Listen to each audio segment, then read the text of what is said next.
Hello and welcome to this week's mini session, which is about the good enough relationship. Now, this phrase actually comes from a British psychoanalyst and paediatrician called Donald Winnicott, who coined the term the good enough mother or the good enough parent way back in, I think, the 1960s or thereabouts. And it's sort of evolved over time, and I work with it a lot because I really like it. It's very, very helpful to for couples, for each person in a relationship or moving into a relationship, to set yourself up with realistic expectations about how satisfied and secure you will feel and what you'll get and what you won't get in that relationship.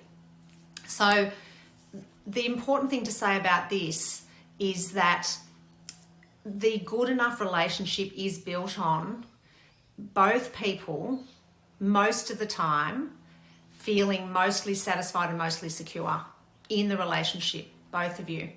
Now, what you need to do is figure out what that looks like. When we go into a relationship, we often or always have a movie playing in our mind of what that relationship looks like, and particularly how we're going to feel in it.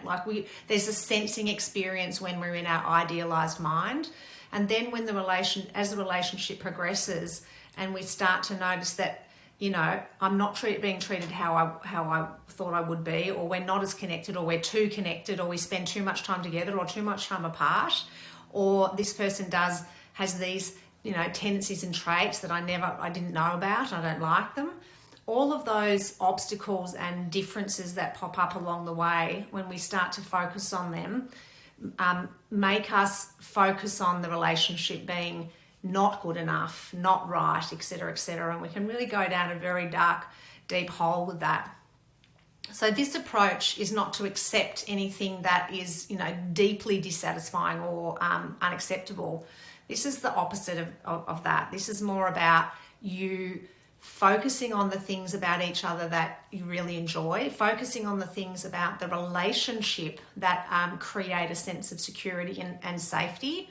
Remember, secure base and safe haven, where you're talking and sharing your vulnerabilities with each other, and that there are three entities in your relationship. There's each individual, and then there's the relationship itself. Now, both of you need to make sure that you derive a certain amount of satisfaction and inner security, that anchoring that I talk about a lot, in your independent life. That you're not seeking to get your sense of security and your sense of fulfillment from the relationship. Something that I had to learn. Really, really difficult, but so helpful once I did. Independence and dependability, and that you work out what sort of ratios each of you need for that to create that mostly satisfying and mostly secure experience. So, the good enough relationship. A mostly satisfying and mostly secure relationship experience for both people. Have some conversations about where you're at. How would you kind of rate your sense of satisfaction and security in your relationship? And also reflecting on how much pressure do you put on the other person in your relationship for a sense of satisfaction and security within yourself, and take some ownership about that. I wish you some lovely conversations and insights from this mini session. Always happy to field questions. Just send them to me private message, and I look forward to seeing you next time.